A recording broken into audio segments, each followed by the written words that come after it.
Ito ang mainit na balita at trending ngayon sa mundo ng social media. Marcos nagulantang sa matinding pasabog ni Duterte. Ano nga ba dahilan? Well, let's find out. Kasabay ng kick-off rally ng Bagong Pilipinas, abay all out at binira ni dating Pangulong Duterte ang mga congressman at si Pangulong Marcos. Hindi na nga ito nakapagpigil at nagpaulan ng mga mura kasabay ng mga matitinding pagbubunyag. Binigyan mo ng 20 milyones isa't isa sa kanilang mga congressman at binibili ang Pilipino.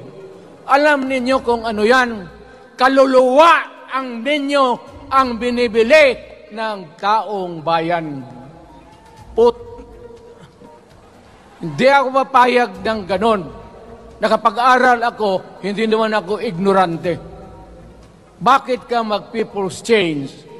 Ang problema ninyo, ganito. Ang malas ng Pilipinas, every president, almost all, pag naupo na dyan sa Malacanang, walang ginagawa kung mag-isip ang mga putang ina kung paano pahabain ang termino nila. Ang election is a cleansing process. Gumagalaw yan, huwag mong pigilan. Ngayon, kung ikaw nandyan, naupo ka, you stop the process of governance, hintuin mo, kasi pahabain mo ang termino, gusto mo. Sabi ko nga sa iyo, Mr. President, kaibigan kita, Bingbong. Pag pinilit mo ito, lalabas ka ng Malacanang kagaya noong panahon na pinalayas kayo. Magdasal lang kayo. If by grace of God, mabalik ako, arestuhin ko kayo lahat for the swindling of the Filipino people. You committed fraud. Pinagsayangan ninyo ang pera namin. People's Initiative does not involve buying the vote or the signature of the Filipino. Binunyag din ni Duterte kung sino nga ba ang nasa likod ng People Initiatives at tinawag pang bangag at adik ang ating Pangulong Marcos. Alam mo, Parliament, ang ambisyon niyan, karamihan galing kay Lisa Marcos at kay Romualdez. Bongbong bangag yan. The Armed Forces of the Philippines, alam ninyo, may drug addict tayo na presidente, putang inang yan. Mabutit na lang, wala na ako sa pwesto. Baka kasali ka pa. Alam mo, presidente, tapos mag-parliament, tumatakbo ng assemblyman o congressman niya si Sandro, tapos ipasok nila sa assembly, gawain nilang prime minister. Yan nga ang sakit ng Pilipino. You want to perpetuate yourself in power at the expense ng buhay ng bayan. Mabuti sana kung bright kayo. Kung drug addict ka lang naman at may asawa kang hungry for power, tapos may isa itong taga Leyte, gusto siyang mag-prime minister at gawin niya itong bongbong, diyan ka lang, ako ang bahala. Ceremonial president ka na lang. Ako na ang magpatakbo ng bayan sa parliament. Yan ang plano nila. Yan ang hindi talaga matanggap natin. Kalukuhan niyang putang inang. Huwag kayong... Alam mo, bakit ako magkipag-away ng presidente? Marami siyang sundalo. Kaya natin, kayong pumalag, kayong... Pero, there is always a time for everything. May panahon na ikaw ay sikat. Sa ayaw mo at sa hindi, may panahon ka talagang bababa dyan sa Malacanang. Sinabi ko lang, huwag ninyong kalimutan, Mr. President, ang delikadesa Mahirap yan. Magkaroon tayo ng demokrasya tayo, Mr. President. Huwag mong kalimutan na isang term ka lang pagkatapos bababa ka na. Ikaw, Mr. President, hintayin mo yung 6 year. Kalimutan mo na yung kay Romualdez kasi yan ang magpahamak sa iyo. At maraming magagalit sa iyo, pati na ang militar. Kaya hindi na ako magtatagal. Yun lang ang dasal ko. Reject. Protect the Constitution.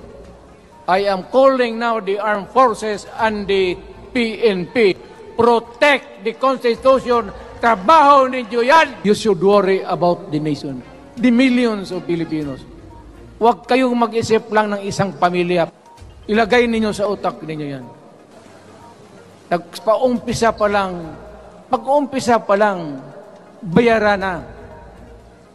At maniwala ka ng konstitusyon, lalabas yan maganda. Kung pira-pirahin lang tayo. Balang araw, wala na ako sa buhay. Maybe 10 years, 5 years from now. You might want to change some provision.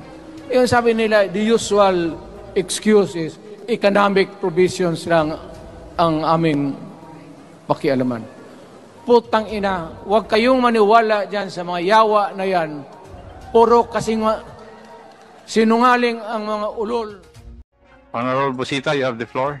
Mr. Chair, I agree with your conclusion na may kumikita talaga. Why?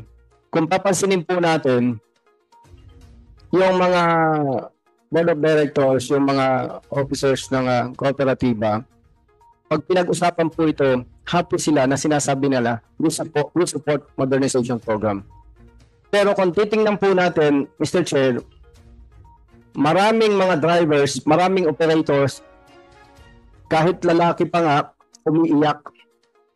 So, meaning, may nagsasuffer talaga dito, Mr. Chair. And nabanggit po ni Corporate Secretary from Choret na they procured 92 units. But according to Land Bank, they procured 91 units. So, lumalabas talaga na may isa na pag bumili ka ng certain numbers of motor vehicles, imported vehicles, mayroong libre. And Mr. Chair, to be honest with Choret, hindi ako makonvince na walang previous. Imagine 200 million. So, maybe, in fairness to Corporate Secretary, pwedeng merong 200,000. And ang involved lang po dito, Mr. Chair, Corporation and LTFRB. Yan ang nag-uusap dyan, Mr. Chair eh. And Mr. Chair, nakikita ko, patatawa, pangiti-ngiti si Mr. Borata eh. Parang may alam to eh. Pwede po ba, Mr. Chair? Mr. Borata? Kasi, Your Honor, nang gumawa kami ng corporation namin dati, pumunta din sa amin yung GMC agent. Maliwanag pa sa isip ko na yung presyuhan ng per unit is 2.180. Yun yung presyo dyan. Kahit itanong mo pa ngayon sa GMC, kasi bumili sila ng una ng isang unit. Yung presyo nun, sa pagkakaalam ko, dahil nagkain pa ng litson doon sa garahe nila, 2.180 lang. Yun nga. Okay, Mr. Chair. Kasi yung ibang mga resource speakers natin na resource persons, iba nang tingin sa akin, no? So, according to you, sabi ng GMC, 2.18 million only. Landbang, magkano po yung presyo per unit as per your record? Mr. Chair, base po sa sales invoice, ang presyo po ng unit ay 2.6 million bawat isa. Okay, 2.6 million pesos minus 2.18